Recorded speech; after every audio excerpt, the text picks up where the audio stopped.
Buenas noches a todos. Bienvenidos al webinar del día de hoy, el cual se titula Arquitectura de aplicaciones, evolución y tendencias. El día de hoy está a cargo de esta exposición el ingeniero Arístides Novoa, quien es ingeniero de sistemas colegiado de la Universidad Nacional del Callao, con maestría en computación y sistemas por la Universidad de San Martín de Porres.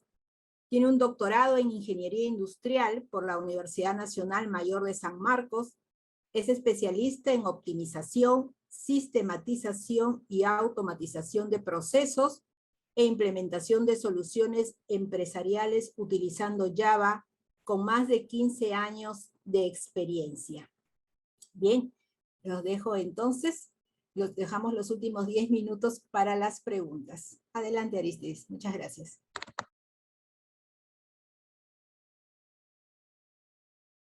Muchas gracias con todos.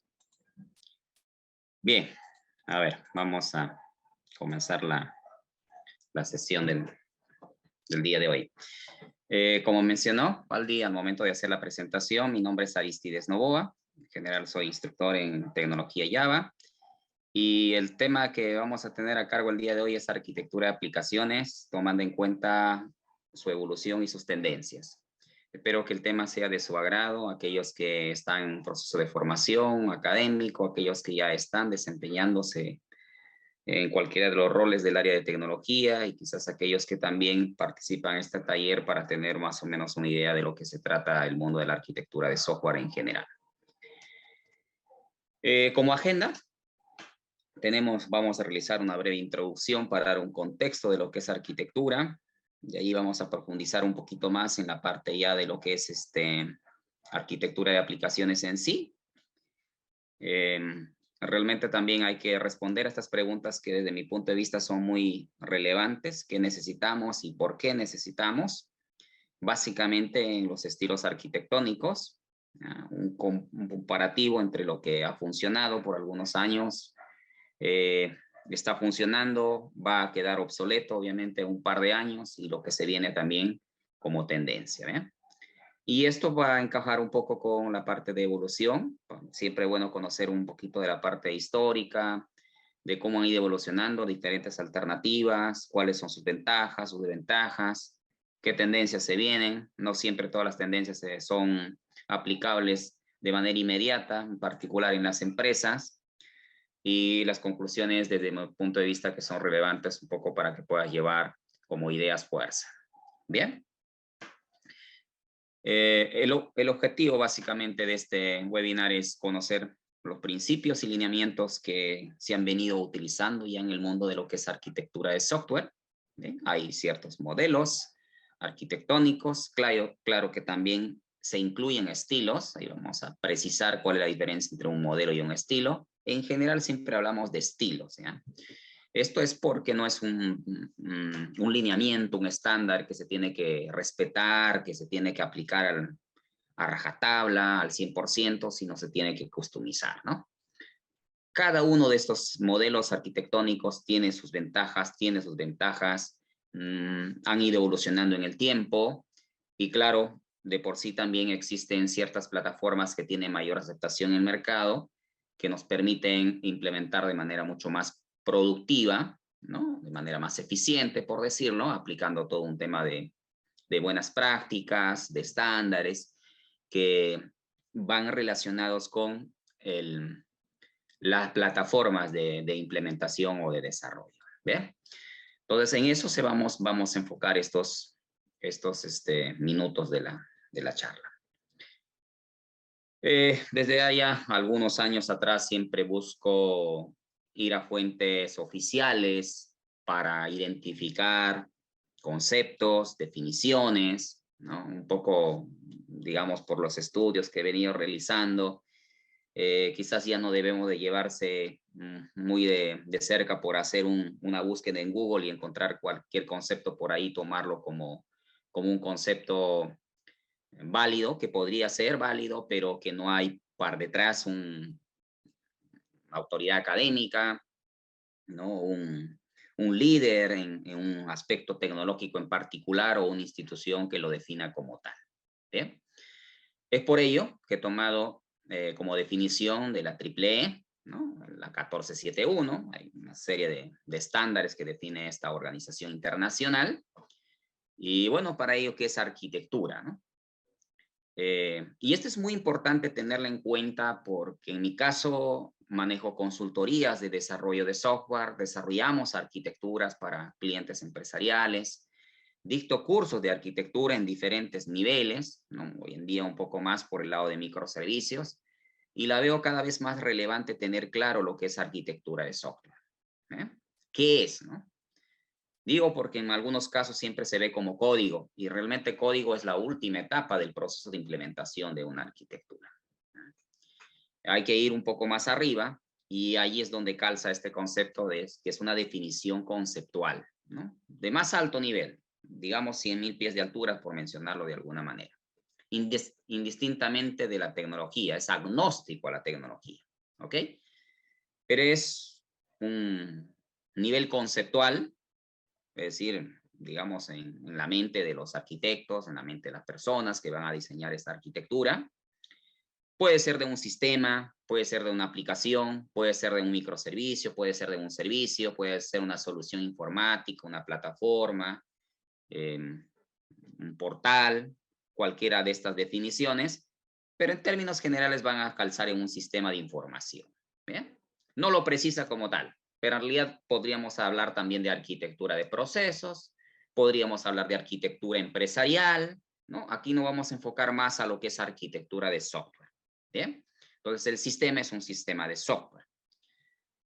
Pero hasta ahí quizás muchos ya lo conocemos, ya sabemos de lo que es una arquitectura. Lo importante aquí es que adiciona el I y su ambiente. ¿Ya? Y el ambiente es lo que muchas veces restringe la operatividad del sistema de información, si bien es cierto, podría haber sido diseñado con un buen estilo de arquitectónico, ¿no? Aplicando una serie de principios, buenas prácticas, lineamientos y esas cosas, ¿bien? Entonces, muy importante es considerar estos tres elementos que forman parte de un sistema en términos de arquitectura.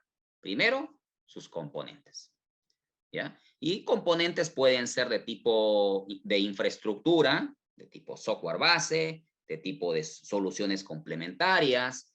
Indistintamente no nos están hablando si es hardware o software, es la combinación de los dos, incluyendo componentes que en algunos casos no son de estas categorías, sino por ejemplo componentes de gestión, de cómo se gestiona esa arquitectura de software, documentos, ¿ok? Cómo se gobierna. Entonces van por el lado también de lo que es la gestión de la arquitectura, ¿eh? Que no es ni software ni hardware, y obviamente que están los recursos también ahí, muy importante los recursos humanos. Dicho eso, entonces, ese es el primer elemento importante a considerar en términos de arquitectura. El segundo es la relación de esos componentes, ¿no? Cómo se conecta una base de datos con un componente backend, cómo se despliega ese componente en cloud, cómo se maneja la parte de seguridad, qué proceso de negocio automatiza, XX cosas, cómo están conectados unos contra otros. ¿Bien? Pero no están solos, porque por definición un sistema tiene un entorno en el cual se ejecuta, ¿no? Y ese entorno es el ambiente, ¿no? Entonces, podría tener un sistema muy bien diseñado, con última tecnología, aplicando principios de diseño, qué sé yo, arquitecturas de diseño un poco más modernos, como hexagonal, por mencionarlos, pero si el ambiente en el cual se va a desplegar no es un ambiente seguro, no es un ambiente que me ofrece alta disponibilidad, o quizás es muy costoso, en términos generales la solución no va a ser la mejor adecuada. ¿Ok? Entonces el ambiente es muy importante a tomar en cuenta. Y lo adicional, que ya es parte, digamos, del cómo se diseña, cómo se implementa, cómo se conceptualiza una arquitectura, entran a tallar lo que son los principios que guían su diseño y su evolución, porque no es que yo diseñe la arquitectura muy bien, ya quedó así y se queda para siempre, tiene que evolucionar hasta que en algún momento también tiene que llegar a un término final donde esa arquitectura ya no da para más y se tiene que reemplazar por otro por otra arquitectura, adecuado a las nuevas tecnologías, a las nuevas tendencias. Puede ser producto de una obsolescencia tecnológica. Me sucede mucho en los proyectos que manejo. Imagínense revisar un código fuente de una aplicación del 2014, del 2010. Entonces, wow, son años atrás, ¿no? Entonces, ya esas tecnologías están obsoletas, pero bueno, tuvieron su ciclo de implementación. ¿Bien? Entonces, eso es arquitectura. 3 cosas muy importantes: sus componentes, sus relaciones, el entorno en el cual se ejecuta esa arquitectura y los principios que guían su diseño y su evolución. ¿Listo? Ok. Esta presentación lo van a tener, así que la pueden revisar con mayor detalle. Aquí solamente voy a, digamos, reforzar un poco. Si este es de la EEE, esto es de Red Hat. Red Hat es una empresa líder en el mundo de, básicamente más conocido por Linux, Red Hat. Recién, bueno, ya hace algunos años atrás, este tema de la pandemia un poco que digamos, nos conecta años de manera muy inmediata. Ha sido adquirido por IBM. Podríamos decir que al día de hoy todas las soluciones de Red Hat son de IBM, ¿ok? También tiene una definición algo muy similar a la anterior, ¿no? Pero siempre van a hablar de patrones, de técnicas, de diseño, van a hablar de un plan, de buenas prácticas, ¿ok? Siempre esas palabras, fuerza, van a ser la que al final terminen definiendo lo que es arquitectura de aplicaciones. ¿Estamos? Bueno, hay diferentes modelos, estilos de arquitecturas. Tenemos desde la más antigua, la monolítica, que hoy en día por un tema de tendencia, en muchos casos lo ven como que versión dinosaurio, siempre lo menciono, una versión ya obsoleta, no sirve, no funciona, vamos a ir a la piscina olímpica. No es así, no es tan sencillo. Todos estos modelos de arquitectura sirven. Son buenos y son malos. Depende del contexto en el cual se implementen. Depende de presupuesto, de tiempo, de recurso, de complejidad de la organización donde se va a implementar esa solución informática, esa plataforma informática. Bien, tenemos la más antigua, la monolítica, y bueno, una aplicación muy pesada, muy grande, difícil de cambiar, difícil de evolucionar, todo lo que se pueda mencionar. Pero también reemplazo uno y digamos por otra, y no hay mayor impacto en el componente como tal. Bien. Después vienen las aplicaciones basadas en capas, en algunos casos aplicaciones que siguen manteniendo una uniformidad, digamos, pero ya se han dividido en layers, ¿no? Una capa de base de datos, una capa de negocio, una capa de servicio, una capa de presentación, una capa de seguridad, una capa de auditoría y cosas de ese tipo. Bien. Evolucionan un poco más y se van a las aplicaciones distribuidas, donde las ideas fuerza ahí es el servidor de base de datos, el servidor de aplicaciones, el servidor de componentes, el servidor web, servidores. Pero claro, ya no se adecua, por ejemplo, a una empresa pequeña.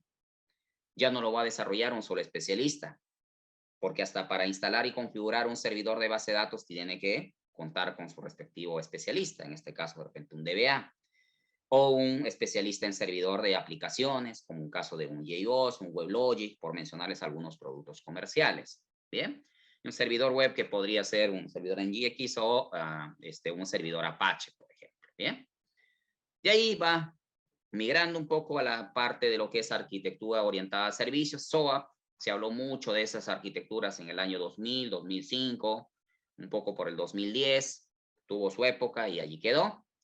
Y viene con la tendencia ya desde el 2010 en adelante. Miren, chicos, pues, no, más o menos contextualicen el tiempo, pues 12 años hablando ya de microservicios, ¿no? Sin embargo, en Perú en particular y en el mundo académico, por decirlo de alguna manera, pues microservicios están hablando todavía recientemente en estos 5 años, ¿no? ¿Ok? Después viene el tema de los microfrontends, un poquito ya más reciente. No es que sean recientes, lo que sucede es que se va tomando más fuerza, ¿ya? Pero la mayoría de estos estilos arquitectónicos han existido por 20, 10, 15 años atrás, ¿no? Y una arquitectura basada en eventos que en realidad no tiene dentro de esa misma línea, sino que más bien se combina, se mete entre los diseños de arquitectura orientado a servicios, SOA, hacia abajo. ¿ya? Lo he puesto ahí como ítem 7 porque tiene mucho que ver con la programación reactiva, con los sistemas reactivos, con las aplicaciones reactivas, que justo en un taller previo, una sesión previa también expuse sobre ese tema en particular. ¿Listo? Ok, aquí me gustaría que se pongan a pensar un poquito qué es lo que nos quiere decir estas imágenes. Siempre cuando dicto los cursos de arquitectura de software, hago referencia a la imagen de la izquierda, más que a la derecha, ¿no? ¿Qué es lo que se estarían pensando ustedes? ¿Qué correlación existe entre el tema que estamos hablando, arquitectura, aplicaciones, modernidad por este lado, distribución por este lado?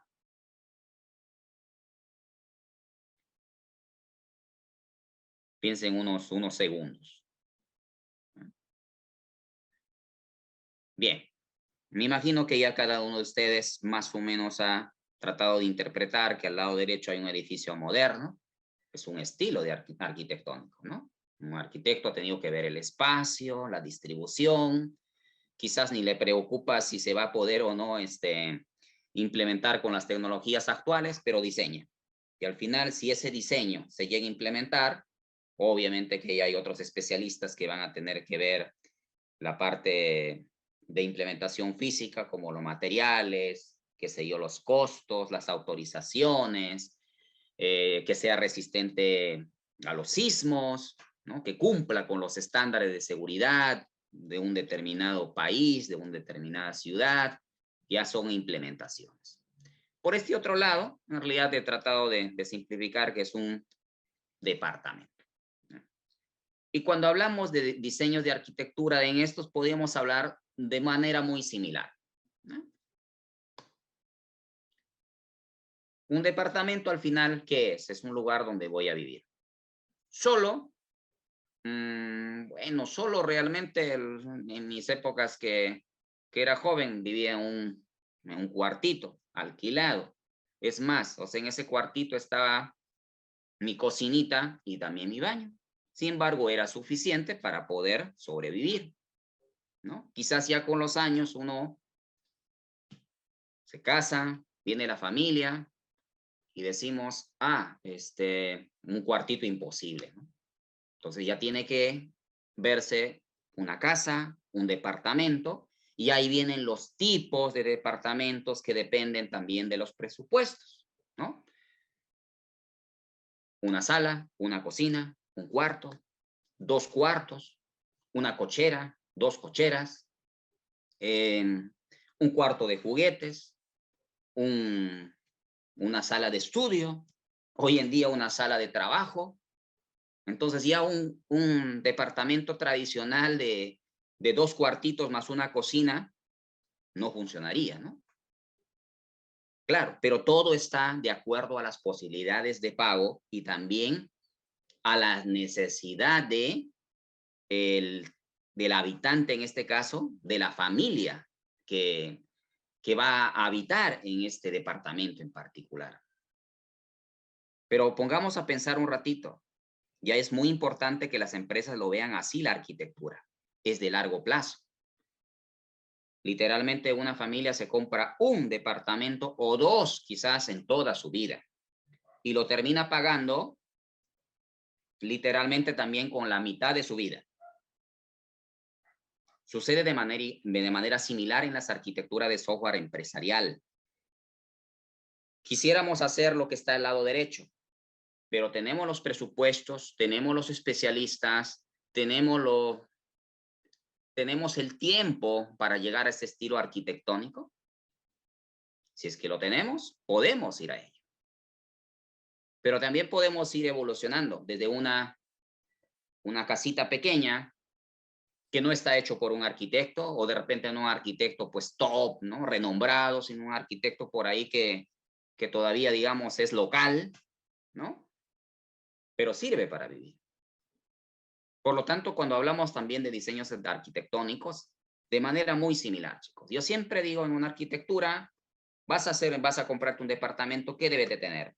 3 cosas como mínimo. Su salita de espera, su cocina, su dormitorio. ¿Por qué la salita de espera, que es lo que defino como términos de negocio? Porque allí va a ser como especie del gateway, del puente. No, o sea, una persona que va a ir a visitar en un departamento, en tu departamento, no se va a meter de frente a la cocina, porque es un tema reservado. Tampoco a tu cuarto, porque es un tema reservado. Entonces siempre hay una capa intermedia, que es la capa de negocio, la capa de servicio, si quieren verlo como la salita de espera. ¿Ok? Entonces, esa misma similitud se ha ido llevando al mundo de software. No, pero ahí se olvidó de hablar de la salita de lectura. Pues es una capa más. Podría ser, por ejemplo, la capa de auditoría, la capa de seguridad, la capa de mensajería. Hablaba de una cochera. Bueno, podría ser, por ejemplo, de que hay un despliegue automatizado con algún motor de base de datos de manejo de información en caché, por ejemplo, un Redis, ¿no? ¿Ok? Son complementarios. Lo que sí tenemos que tener claro es que hay cosas importantes, relevantes y otras que son complementarias. Bien. Un poco aquí, por el lado de los tipos de aplicaciones, todas las aplicaciones en su diferente tipología siempre van a tener arquitectura en diferentes niveles. Desde las consolas, las de escritorio, las web, las mobile, los web service, los servicios de mensajería, los servicios embebidos, las aplicaciones IoT, los microservicios, cualquiera que sea el tipo de aplicación o componente de software, siempre va a tener un componente de arquitectura. ¿Ya? Eso sí te la tenemos que tener claro. Aquí te he hecho un diagramita así muy básico, muy rudimentario, de cómo podrías más o menos verlo gráficamente, estos diferentes estilos de arquitectura que estuve mencionando al inicio de la sesión. Una de ellas es el monolito. Todo, desde la base de datos hasta arriba. Generalmente la base de datos siempre ha estado en otro servidor, en otro equipo. En algunos casos, podría ser el mismo servidor, pero es por temas de recursos. ¿Está bien? Entonces, abarca toda la parte de backend, por decirlo de alguna manera, y la parte frontend.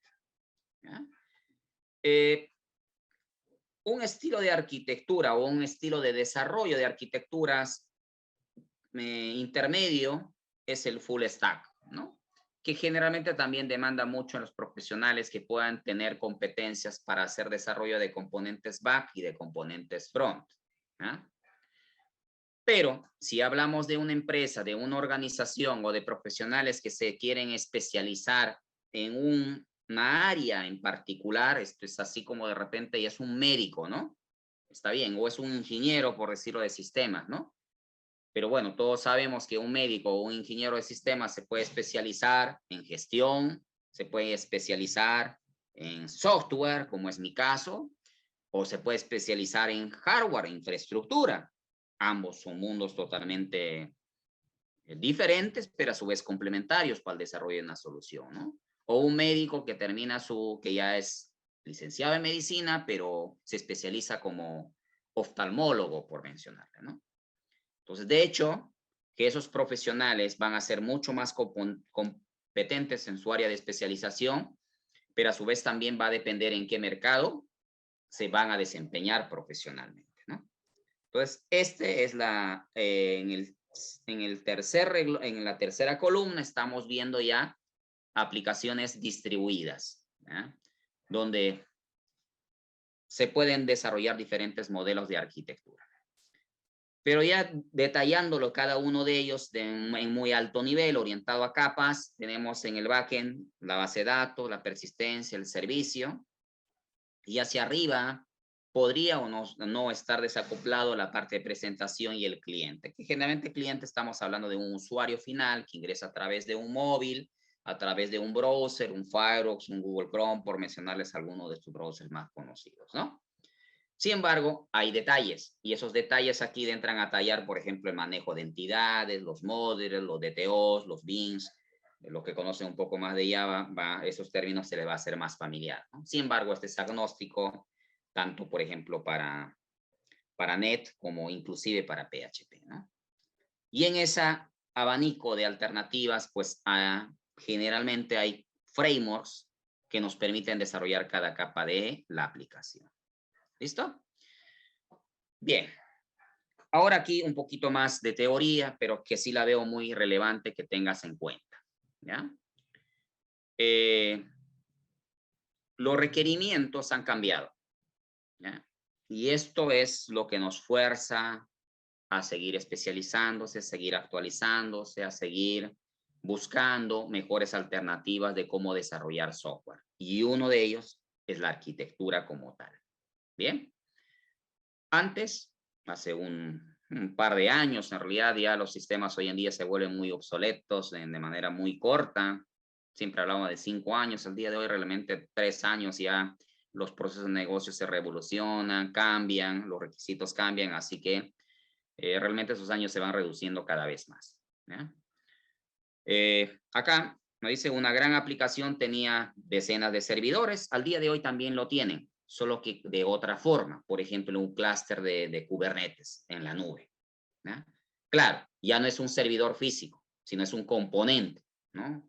Que te va a permitir hacer despliegues de cientos y miles de servidores, crecimiento horizontal, crecimiento vertical, ¿ya? Los tiempos generalmente se medían en segundos, o sea, ese sistema demora 10 segundos, 20 segundos, 3 segundos, 30, no hay problema, tranquilo, los usuarios no son exigentes, no eran exigentes, perdón, al día de hoy eso ha cambiado.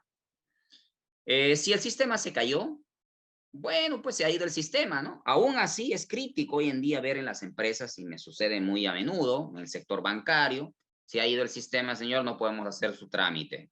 Son las 11 de la noche, ya no se pueden procesar transacciones porque ya están corriendo sus procesos masivos. 2022, instituciones financieras. Es preocupante, ¿no? Y obviamente cualquier otra institución que no compite en el mercado como una institución del sector gobierno, donde digamos, pues, tienen clientes cautivos, generalmente los ciudadanos no somos, o sea, si no me atiendes hoy, me atenderás mañana, el lunes, la próxima semana, no pasa nada, ¿no? Así que el sistema puede estar caído un par de horas y listo, ¿no? Pero vean el impacto que tenemos cuando se nos cae WhatsApp, cuando se nos cae Facebook, que sí, inclusive ni siquiera pagamos directamente, ¿no? Pagamos, claro, con nuestra información, pero ¿cómo afecta? Literalmente, todo ese escenario de aquí ha cambiado acá. Entonces aquí se implementa en todo, dispositivos, sensores, drones, y yendo ya un poquito más, por decirlo, efusivo, pues misiles, ya todo es tecnología, todo es software, por lo tanto, me cae en todo ello, ¿no? Pero quizás aquí lo más importante es el tema de los procesadores de multinúcleo o con capacidad de procesamiento, pues, muy avanzado, ¿no? Los tiempos de respuesta ya no pueden ser en segundos, milisegundos. En los contratos de disponibilidad siempre nos piden 99.999%, ¿no? De disponibilidad. A ver si la consigues, ¿no? Exigencias del antes, exigencias del hoy. Hoy, no de mañana, chico, no del futuro, es hoy, ¿no? Cualquier empresa que hoy en día no garantice una disponibilidad del 100% de sus servicios, tiene un posible riesgo de pérdida de clientes. Compromete su imagen corporativa, entre otros aspectos, ¿no? Pero bueno, esas soluciones que son robustas son las que están sobreviviendo en el mercado, pues. ¿Okay? Entonces, ¿qué necesitamos? Si el antes era así y el hoy es así, ¿qué necesitamos? Bueno, está aquí resaltado en colorcitos. Necesitamos construir aplicaciones robustas, resilientes. Resiliente significa que tenga capacidad de disponibilidad a pesar de los fallos que tenga, flexibilidad, que estén mejores preparados, entre otros aspectos, ¿no? Y esos son los retos de hoy en día, ¿no? Pero ¿cómo se puede conseguir eso? Bueno, justamente con lo que estamos hablando, teniendo un enfoque de arquitectura de software, también igual, robusto, resistente, flexible, aplicando buenas prácticas, aplicando productos probados en el mercado, no se puede estar, digamos, probando en el camino, eso tiene riesgos, ¿no? De imagen, de costos, entre otros aspectos, ¿ya? Ok, entonces aquí tenemos las arquitecturas de software de ayer simplemente no satisfacen las demandas de hoy. ¿Quién lo dice? No lo dice Aristides Novoa, chicos. No lo dice el ingeniero tal, no lo dice la empresa tal. Lo dice el manifiesto reactivo, que justamente encaja con las arquitecturas reactivas que vamos a ver en breve. Así como hay el manifiesto Agile, que de repente ustedes han escuchado hablar sobre las partes de Scrum, de Kanban, ¿no? Igual hay un manifiesto reactivo y justamente es, busca responder a esta necesidad. Bien. Entonces, ¿cómo ha ido evolucionando las arquitecturas, ¿no? En el pasar del tiempo. Pasado, como le decía, monolítico, todo grandote. Claro, ¿qué problemas tienen esto? Cualquier cambio, si yo tengo que agregar un reporte más a la aplicación informática, por ejemplo, y hoy día es viernes, si no lo hice hasta el día de hoy viernes, y depende también si es que pasó o no pasó control de calidad, no lo podría pasar a producción. Porque tengo que aprovechar este fin de semana en empresas que no trabajan 24/7, porque en las que trabajan 24/7 es un calvario. Yo he tenido la suerte de trabajar en empresas de operaciones 24/7. Ahí, hacer pases en producción era súper complicado. ¿Eh?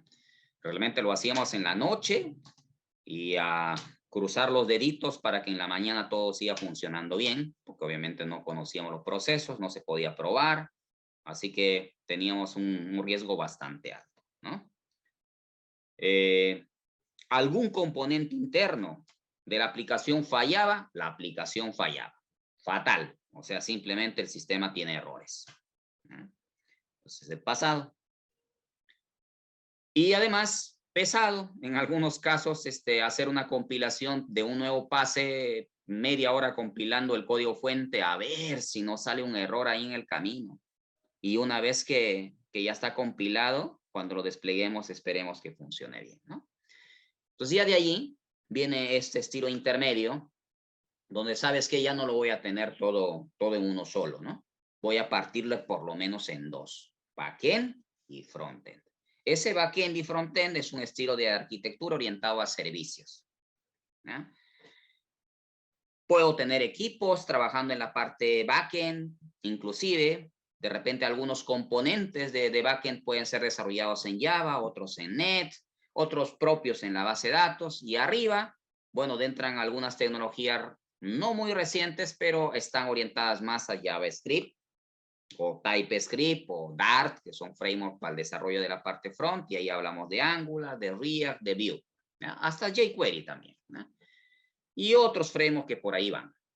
Entonces, ya no es uno solo, por lo menos ya es partido en dos, y en la mayoría de las empresas al día de hoy están en ello, porque sucede que embarcarse en un mundo de microservicios demanda otras competencias que son bastante críticas para garantizar un proceso exitoso de implementación de microservicios.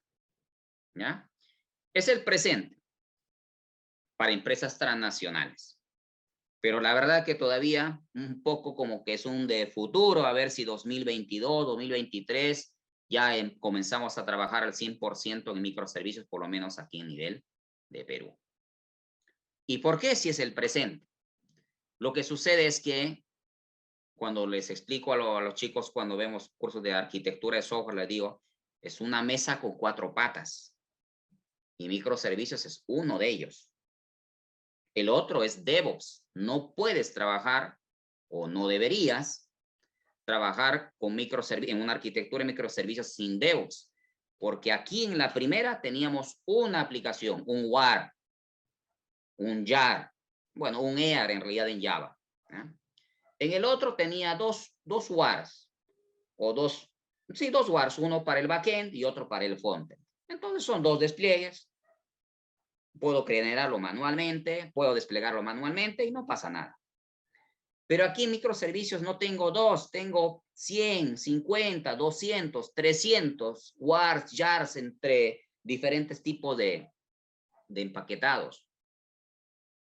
¿Puedo hacerlo manualmente? No. tengo que automatizarlo. Entonces implica que debo de tener implementado DevOps. 2 patitas, falta una. Y es más, falta todavía por acá la otra. ¿Cuál es la otra? ¿En qué tecnologías lo voy a desplegar?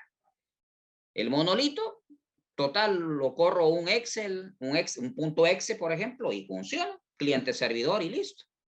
No pasó nada. O puede ser cliente-servidor, así que los clientes en cada PC y mirando una base de datos centralizada y listo, funciona. En el frontend, el backend lo puedo desarrollar en un servidor de aplicaciones y el frontend lo puedo desarrollar en un servidor web o en contenedor web.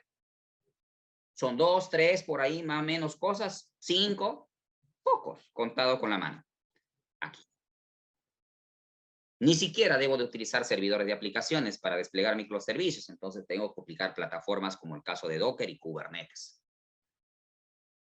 Entonces, tengo que conocer estas tecnologías que están orientadas a cloud para poder hacer ese despliegue ya y crearme cientos de instancias de acuerdo a demanda.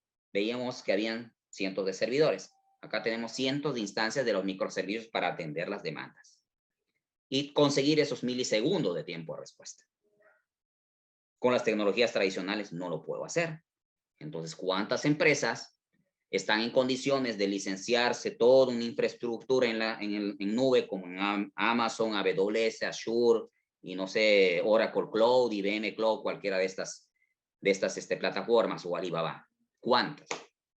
¿Y cuántos profesionales existen en esa empresa que conocen esa plataforma? Pocos. Entonces, la tercera pata. Y la cuarta es la agilidad. Y eso implica, pues, cambio cultural en el equipo de desarrollo, en las personas, en la gestión, ¿no? Entonces, llegar a eso no es sencillo. No es solamente tecnológico, es cultural, incluye a las personas.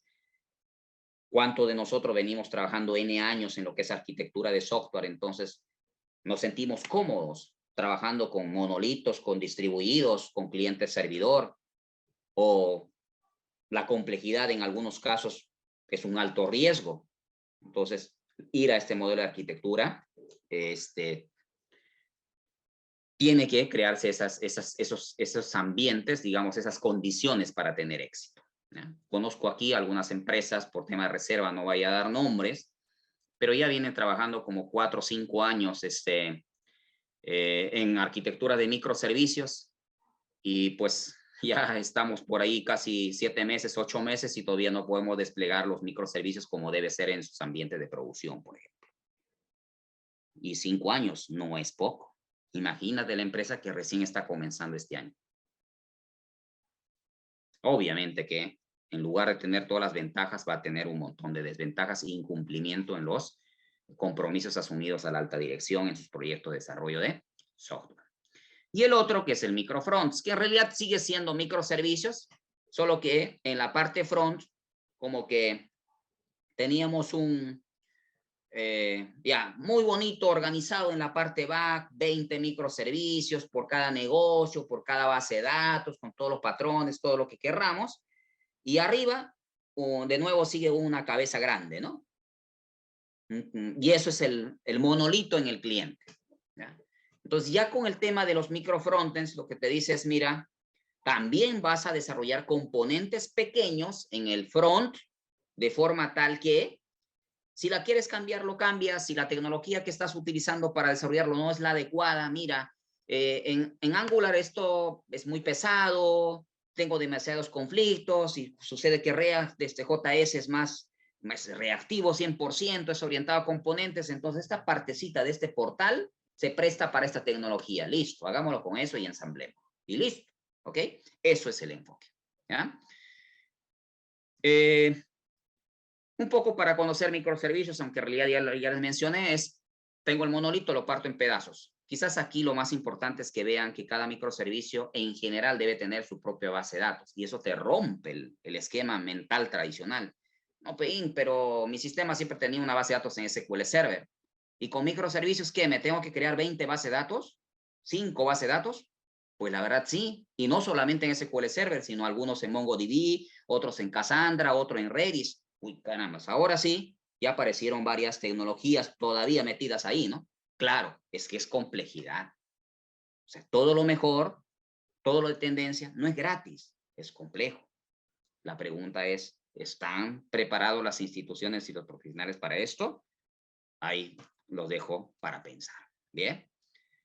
Si esto es microservicios, en la parte de los fronts que le mencionaba, los microfronts es, acá está orientado a tecnología, pero no necesariamente eso. La idea es que si yo tengo un portal grande, pueda yo desarrollar componentes, de repente por aquí, por ejemplo, todo el carrito de compras en una tecnología. Qué sé yo, la parte de recomendaciones para que sea un poco más gráfico, más visual, quizás con alguna tecnología como Hardchart, alguna tecnología basada en jQuery que me permita hacer un diseño más elegante, más visual, más corporativo. Bueno, se hace con eso. Entonces, componente 1, componente 2, componente 3, componente 4, se ensambla y tenemos el producto completo.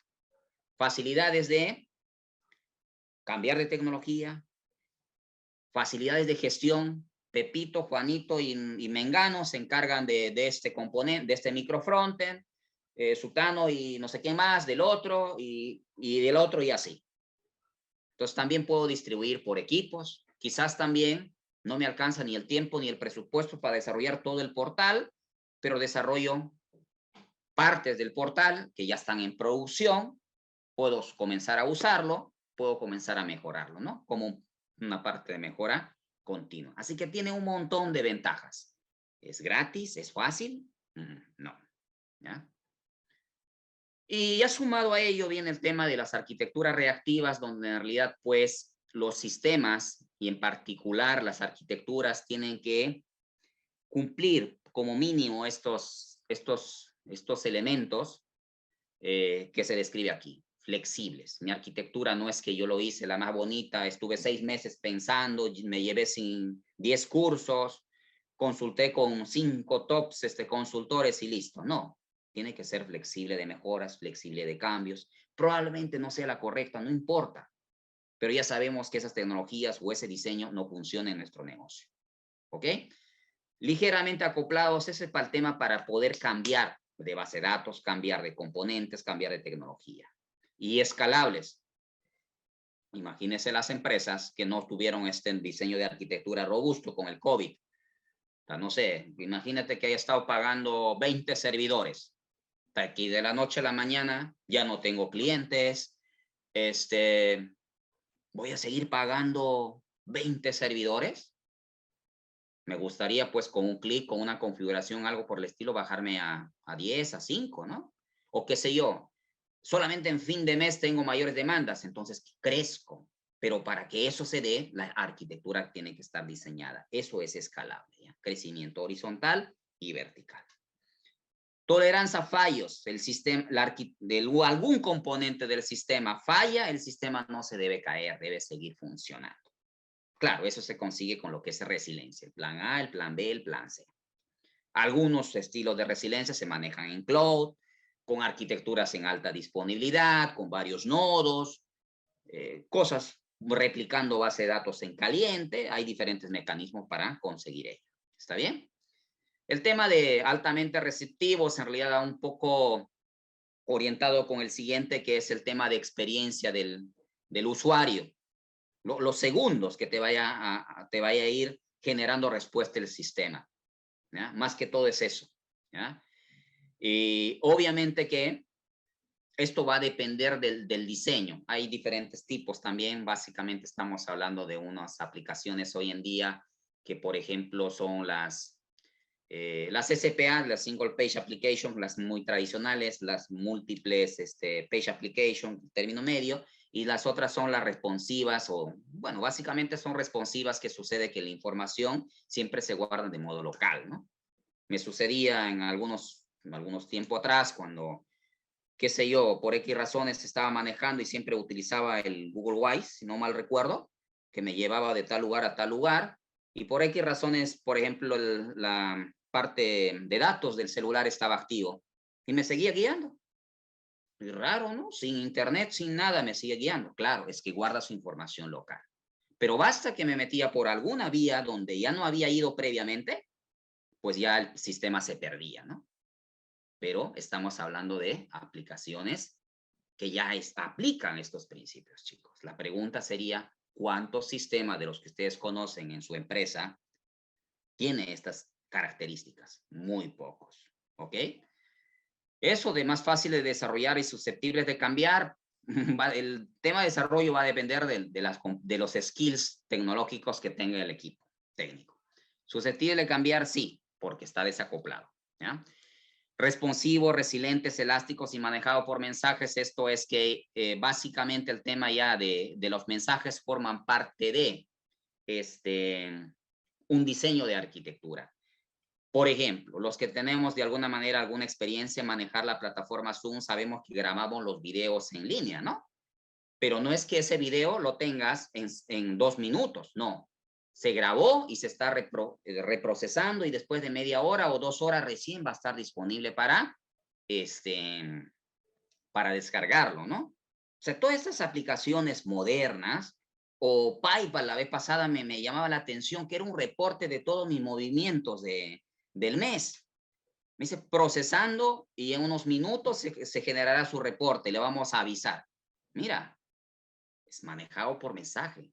No es que yo tenga que estar ahí cruzado las manos 3 minutos para que comience a procesar. Obviamente que PayPal es una plataforma grande a nivel mundial y esto no me garantizaría un nivel de servicio adecuado, pero está diseñado ya orientado a mensajes. Entonces, pasando unos 5 minutos, me llega un correo, me dice ya su reporte ya está listo para que usted lo descargue. Qué interesante, ¿no? No es en el caso anterior, donde esperar los 5 minutos ahí, con la pantalla bloqueada, a ver si todo funciona bien, ¿no? ¿Ok?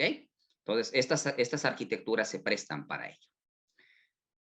Bueno, ya habíamos hablado del cómo estamos, desde monolíticas, microservicios, cliente-servidor, tradicionales, recientes, es toda una tendencia que hay que seguir aplicándolo de acuerdo al contexto empresarial, de acuerdo a los presupuestos, a los tiempos, de acuerdo al equipo técnico. A veces se quieren hacer muchas cosas, pero solamente uno conoce y los demás están aprendiendo todavía.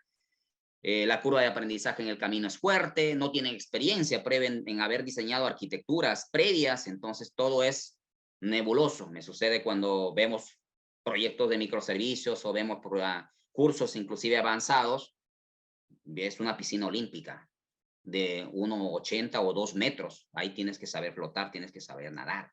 Si no lo sabes eso, estás ahogándote. Y eso es lo que sucede también en los proyectos donde no hay, digamos, el equipo técnico robusto para ver ese tipo de soluciones, ¿ya? Y estos son escasos. Más bien aquí darles un mensaje, chicos. Poca gente especializada en microservicios, en tecnologías recientes. Con este tema de la pandemia, en realidad el trabajo en el lado de tecnología ha crecido enormemente, entonces nos quita tiempo para poder especializarse, para poder seguir viendo nuevas tecnologías. Entonces, al día de hoy, también ha habido una fuga de talentos, o sea, digamos que los profesionales top, los seniors de Perú, tranquilamente están trabajando en empresas transnacionales, ¿no? Desde su casita. Claro, pues son competentes, se han especializado, conocen estas tecnologías recientes, pues y una empresa peruana, por lo menos en la que yo trabajo, no puede competir con todo lo que ofrece una empresa transnacional, ¿no? Entonces, ahí hay un mercado bastante demandado y pocos profesionales disponibles en el mercado, los que los hay, ¿no? ¿Y qué hago para poder desarrollar esto? Bueno, en realidad acá yo personalmente te podría hablar del mundo Java, pero hay varias tecnologías, ¿ya? Hay varias. ¿Listo? En el mundo Java tenemos estas 3, que es Java E, que es Jakarta E en realidad, para abajo. Por el lado de arriba es Oracle, Open, propietario arriba. Spring Cloud, al día de hoy eso antes pertenecía a Pivotal, hoy en día pertenece a VMware. ¿Ok? Todo esto es Java, los 3 primeros. Al medio está lo que es Net Core, Net 5, Net 6, todo lo que es tecnología Microsoft para desarrollo de todas estas arquitecturas que les he mencionado. No queda atrás Noyes, Es toda una plataforma también para el desarrollo de aplicaciones, todo un estilo arquitectónico como los stacks, los main stack, por ejemplo, ¿ok? Claro que abajo es Mongo, al medio es Node.js y arriba es React, por ejemplo, ¿no? Entonces todo es JavaScript, ¿no? Acá es todo es Java, acá todo es C#, por decirlo en net, ¿no? También PHP, con menor, digamos, aceptación en el mercado, porque siempre, por lo menos aquí en Lima, Perú, pues, o el mundo Java, o el mundo net, como siempre les digo, Inca Cola o Coca-Cola, ¿no? Pues también hay cola real y todo lo demás, sí, pero, pues, ¿cuántos toman eso, no? ¿Ok? Por lo menos acá en Perú. Y por el otro lado, algunos frameworks recientes, más orientados ya a microservicios, en particular, lo que es Micronaut y Quarkus, ¿ok? Entonces, el mercado es eso, ¿ya? Y bueno, también ya en términos de microservicios hablamos de que no necesariamente todos los microservicios van a ser hechos en Java. Algunos pueden ser en Java, otros en PHP, otros en Node.js. Ya son multilenguaje, porque lo que buscan es potenciar sus bondades que tengan esas tecnologías para esos microservicios en particular, tal como sucede en la parte de los microfrontends, algunos en Angular, algunos en React, algunos en Vue, algunos en jQuery, y listo. Se integra todo y ahí tenemos la solución. Para terminar, algunas conclusiones, ¿ya? Pero todo eso para todos los sistemas, no. Ni para todos los sistemas, ni para todas las empresas. Generalmente, cuando ya hablamos de arquitectura, estamos hablando de empresas de término medio hacia arriba. ¿Ya? Generalmente estamos hablando de empresas donde ya tienen un área de tecnología. Es decir, hay un jefe de sistemas, hay un jefe de informática, hay un equipo de desarrollo, hay un equipo de infraestructura. Digamos que ya hay un cierto nivel de madurez en el tema de la gestión de las soluciones informáticas. ¿Ok? Es para sistemas grandes. Pero los sistemas grandes solos, no, pues están integrados por sistemas pequeños.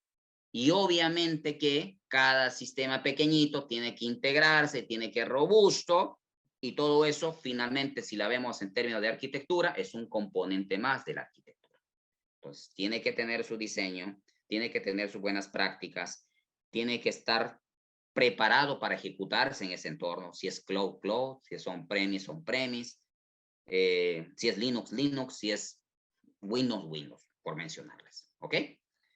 Las arquitecturas aplican principios de diseño sí o sí, ¿ya? A veces veo chicos que vienen a llevar un curso de microservicios, por ejemplo, y no conocen principios de diseño de software, principios SOLID para ser tan básico, o patrones de diseño. No, pues no podemos hablar de arquitectura si no conocemos eso. O no conocen diseños de arquitectura de aplicaciones distribuidas. Entonces, hay, digamos, desfase para poder aplicar como tal los principios de diseño, ¿no? Qué mejor, pues, los que han tenido N problemas en sus aplicaciones y quieren solucionar ese problema en particular. Entonces, para ello, cada patrón, ¿no? Que al final es una solución a un problema determinado en un contexto determinado, pues, viene de cajón, ¿no? ¿Ok? Bueno, cualquier sistema, chicos, grandes, ¿ya? Tienen arquitecturas robustas, el penúltimo. Necesidades de miles y millones de personas diariamente. Vean, pues, estas plataformas, pues, las gratuitas que siempre usamos, ¿no? O sea, Facebook, WhatsApp, Telegram, recientemente que salió a hacer la competencia a WhatsApp, ¿no? No puede salir con una arquitectura, digamos, débil o inmadura, poco crecimiento, fatal, ¿no? Una de las arquitecturas más robustas que se desarrolló en el 2014, que dio el nacimiento ya un poco más aterrizado al tema de microservicios, Netflix, hasta el día de hoy sigue vivo. Todas esas soluciones que tiene Amazon están orientados a servicios, a microservicios. Entonces, todos los días pueden ellos crear nuevos servicios, nuevos componentes, quitarlos y nosotros ni nos enteramos. Son aplicaciones robustas, ¿no? O los TikTokers, entonces dice, a ver, voy a sacar esta nueva solución. Tengo que diseñar mi negocio y tengo que diseñar mi solución tecnológica y parte de ello es el diseño de la arquitectura. ¿Ya? Hay libros, si ustedes quieren especializarse más en esto, hay libros que se han tomado la molestia de diseñar la arquitectura de WhatsApp. Ay, diseñar la arquitectura, el TikTok no le he visto, ¿ya? Pero de estas más antiguas, hay libros que están diseñadas ahí, ¿ya? Claro, no son oficiales, aunque muchos de los, digamos, de los líderes técnicos que participan, que trabajan en estas plataformas, siempre exponen sus conocimientos, digamos, y de cómo han ido evolucionando esas arquitecturas. Bien, todos los modelos de arquitectura son válidos, pero depende del contexto donde se utilicen. Al día de hoy tengo que implementar una aplicación en un consultorio. Me debería preocupar de una aplicación orientada a microservicios, robusta, con sus micro frontends. ¿Cuántos usuarios?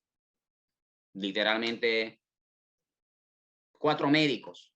Y es más, 2 simultáneamente. Pero también me tengo que preocupar. ¿Y me podrá pagar una cuenta en Amazon para poder tener ahí su sistema que nunca se va a caer?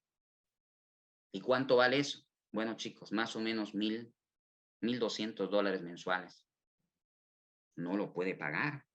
Sin embargo, sí puede pagar de repente $120 para tener un VPS en la nube. O quizás darle un hosting, parte de un servidor que yo lo tengo, lo puedo alquilar hasta que pueda tomar conciencia de la necesidad de invertir un cierto presupuesto mensual en esa aplicación informática. ¿Ok? Entonces, aquí no es que lo ultimito es lo mejor, depende de el contexto donde se vaya a implementar esa solución informática. Por lo tanto, los diseños de los modelos de arquitectura están sujetos a ello. Eso sería todo por mi parte. Estoy dispuesto a las consultas, a las inquietudes que puedan tener. Espero que la charla haya sido de su agrado. Estos temas son bastante álgidos, ¿ya? Y muy importantes también en las organizaciones, ¿no? Muchas gracias, Aristes.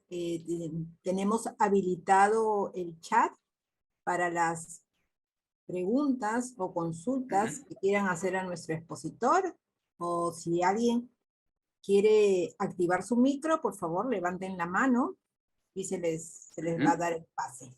Como si estarían, si son alumnos, como si estarían con su profesor, ¿ya? Y si son profesionales, como si estarían con su colega. Sí, con toda confianza, por favor. Muy bien, es una excelente exposición. Mientras van pensando sus preguntas, les hacemos presente que tenemos habilitado el formulario para la encuesta del webinar de hoy. Recuerden que los que se registren con sus datos correctos, en base a esta información, se les estará enviando vía correo electrónico sus constancias de asistencia. ¿Ok? Que por favor completen. A ver, Edwin ha levantado su manito. Okay. A ver, Edwin, te escuchamos.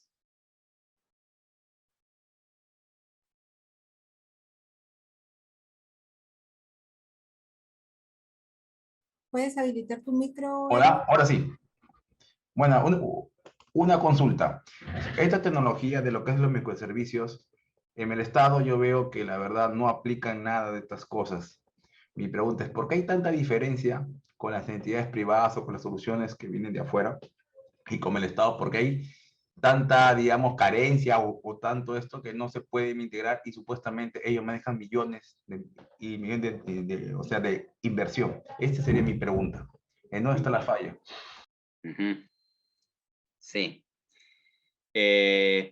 A ver, mira, son varios aspectos, pero uno de los más importantes es el tema de la inversión que ya se hizo en tecnología en la parte de infraestructura. Les mencionaba que cuando hablamos de microservicios realmente ya no podemos estar desplegando 40 mini aplicaciones porque al final un microservicio es una aplicación pequeña, ya con digamos que satisface automatiza un proceso de negocio en particular. Puede ser para que envíe correos electrónicos y listo, no hace más que eso. O puede ser para que recupere el histórico de precios de los productos, no hace más que eso.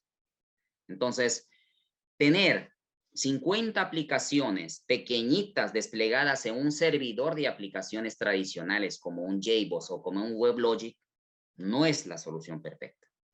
Basta que uno de ellos, y el WebLogic es muy delicado, basta que uno de ellos se caiga, se va a caer las 50, ¿no?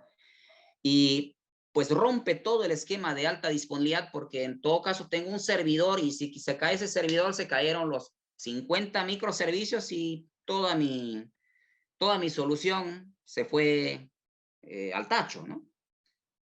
Entonces, uno de los problemas que tienen las instituciones del sector Estado es que con años de esfuerzo, de luchar presupuestos, de ajustar presupuestos, terminan, y algunas que ya la tienen, porque hay otras que ni siquiera la tienen, ¿eh? Teniendo, por ejemplo, un centro de datos decente.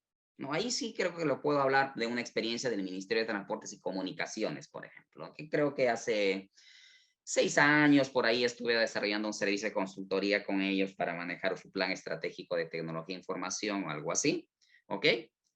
Y pues su proyecto emblemático, o sea, después de años, era tener su centro de datos moderno.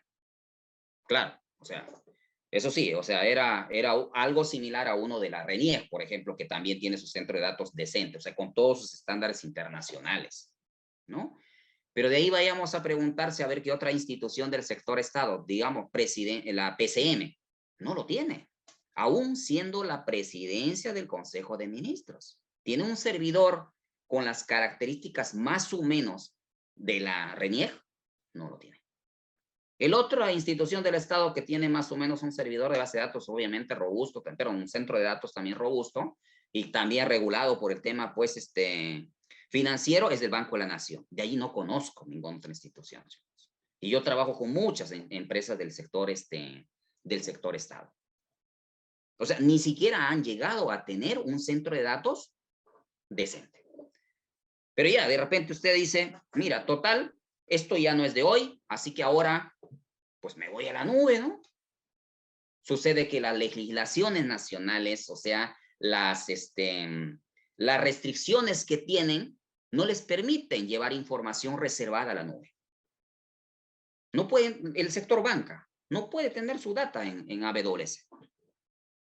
Cuando es una nube robusta, que tiene todos los servicios, en algunos casos inclusive dicen que hay algunos servidores de ellos están viajando en los barcos, ¿no? O sea, literalmente hay una bomba en alguna parte donde está ese centro de datos, no pasa nada porque hay una copia en tiempo real por ahí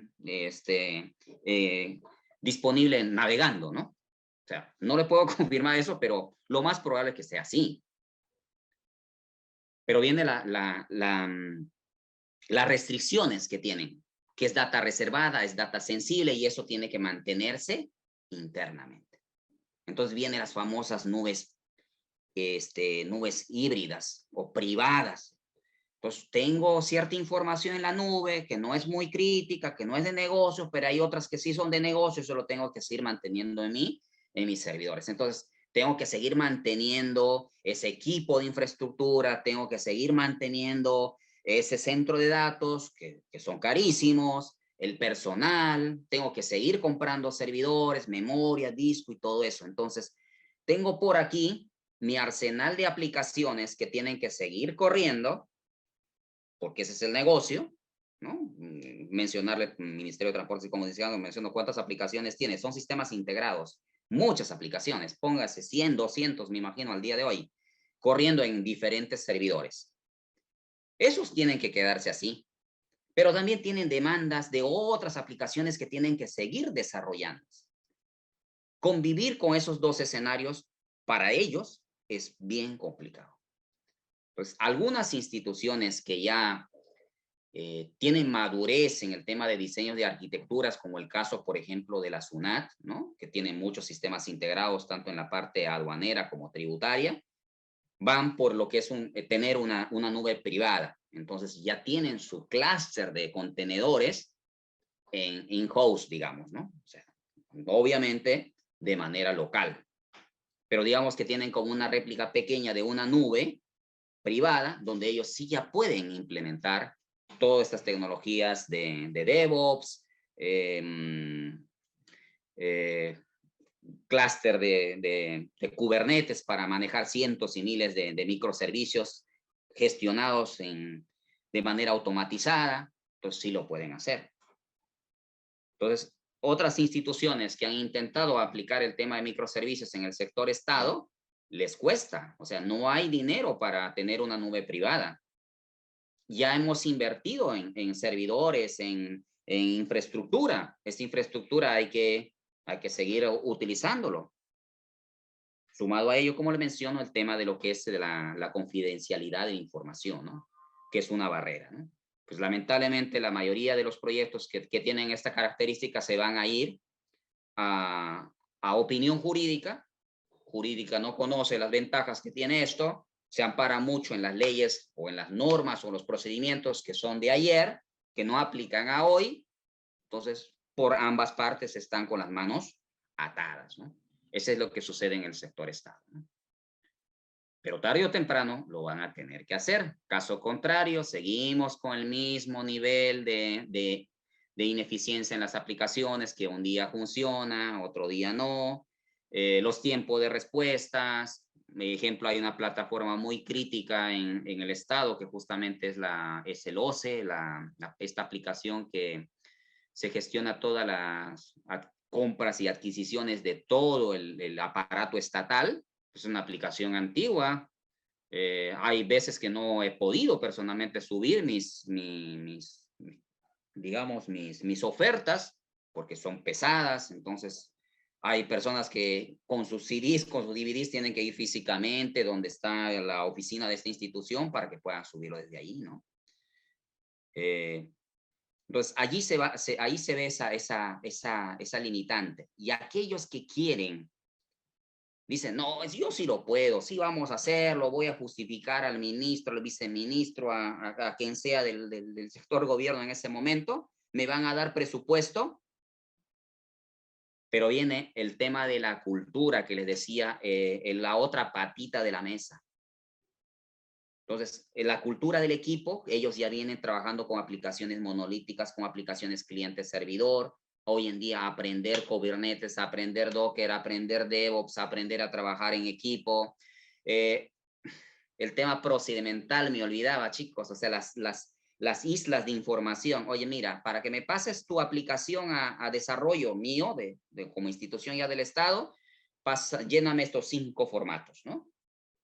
Pero para que llenes esos formatos, me tienes que enviar 20 correos, ¿no? O tenemos que hacer 10 reuniones. Ineficiencia burocrática. Ahora, sucede que ya se llenó en el ambiente de desarrollo. Vamos a pasar a calidad y nada funciona. Entonces, ¿qué hago? Hay que hacer un informe de todo lo que no ha funcionado para entregarte a ti, si es posible penalizarte si eres un proveedor externo, ¿no? O no pagarte si eres un trabajador de la institución que de repente trabaja por honorarios profesionales, por hora de servicios, y listo. Porque no te puedo firmar algo que no funciona.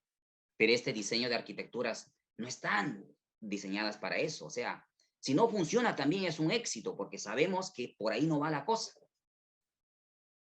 Y si por X razones se garantizó ya hacer funcionar en desarrollo y en calidad, ahora pasemos a producción. Lo más probable es que tampoco funcione. ¿Por qué? Porque no se ha estandarizado, no se ha trabajado sobre principios digamos, de diseño, de estándares probados, para que todo eso sea una copia. Pero también suma el presupuesto que me pasaba con algunos clientes. Mira, en los términos de referencia dice que me tienes que te asegurar que trabajes sobre HTTPS. No hay problema, le digo. Mi aplicación está diseñada para que trabajes sobre HTTPS. Pero sucede que tu servidor de desarrollo no tiene certificado. ¿Cómo te puedo probar ahí? Tu aplicación dice que debe soportar tu término de referencia dice que debe soportar 5,000 usuarios concurrentes. No hay problema, te pido 16 nodos. Cada nodo con 16 de memoria o con tal ancho de banda. No, es que eso no lo tengo en desarrollo, eso solamente existe en producción. Entonces, ¿cómo se puede trabajar cuando los ambientes de este tipo de de desarrollo no están estandarizados y no hay presupuesto. Y la cultura organizacional, los procedimientos establecidos son de ayer. Todo eso lleva a un fracaso a los proyectos de desarrollo de microservicios en las instituciones del Estado. En las privadas, no. En las privadas, por un correíto te apruebo el presupuesto, por un correíto te doy, no sé, pues $500 para que puedas hacer tu prueba de conceptos en Amazon y listo, y me lo demuestres. Pero también, así como te doy esos 500, también te anulo por un correíto el proyecto y listo, y no pasó nada, ¿no? Es la flexibilidad. Eso es lo que tienen las empresas privadas. Y bueno, y las transnacionales saben que sin esto, no van a sobrevivir en el mercado. Pero las del Estado, como tienen su cliente cautivo, que somos nosotros los ciudadanos, pues si funciona o no funcionan los sistemas, ahí seguimos haciendo cola, seguimos reclamando, ¿no? Seguimos haciendo trámites, ¿no? Presenciales, virtuales y en cualquiera de sus modalidades, ¿no? Es eso. Bien, muchas gracias. Vamos a terminar el bloque de preguntas con la que nos han dejado por el chat. Nos dice Carlos, una consulta. ¿Cuándo usar un proyecto Spring Boot o Jakarta para crear proyecto basado en microservicio? Ok, a ver, mira, primero que Spring Boot y Jakarta todos trabajan, en general, trabajan sobre el mundo Java, ¿ya? Jakarta es un estándar de la comunidad Apache, que en realidad trabaja más por el lado en el mundo de lo que es microservicios, lo que es Java Profile, ¿ya? Ese es el concepto. Spring Boot y más estandarizado. En el caso de Spring Boot es un framework que nos permite hacer desarrollo mucho más rápido, más fast track, por decirlo. Entonces, en una institución que es más startup, en una institución que es más flexible al cambio, en avances tecnológicos y todo eso, va a ir por el mundo de Spring. Y Spring, hay una tecnología que se llama Spring Cloud, que es orientado a microservicios. En el caso de Jakarta, tenemos a los microprofiles, sin embargo, también se combina muy de la mano con esta última tecnología que le mencionaba aquí, que es Quarkus o Micronaut. O sea, con los dos se pueden desarrollar microservicios, solo que digamos que en el mundo de Spring Cloud, justamente que está acá en la pantalla, es una tecnología que ha absorbido la mayoría de las tecnologías disponibles de Netflix desde el 2014 hasta el 2020, y ya ha sobrescrito casi todas sus librerías. Entonces, al día de hoy, Spring Cloud es una de las tecnologías más, digamos, más estables para el desarrollo de microservicios en empresas de tipo startup o en empresas que siempre están probando nuevas tecnologías evolutivas. En el caso de Java y Jakarta en particular, pues son empresas un poco más tradicionales que generalmente se alinean al licenciamiento del producto. Es decir, por ejemplo, si yo estoy trabajando con productos de IBM, es Java, es Jakarta, es OpenJDK. Claro, IBM es una empresa que compite con VMware, entonces imposible que use este producto como tal, ¿no?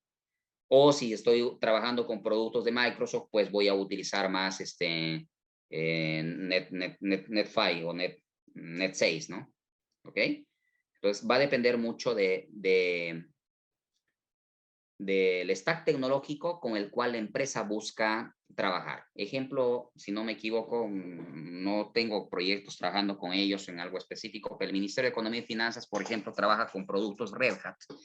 Entonces, al trabajar con productos Red Hat, su solución, me imagino que la que ha adquirido es OpenShift, que es la plataforma de gestión de microservicios.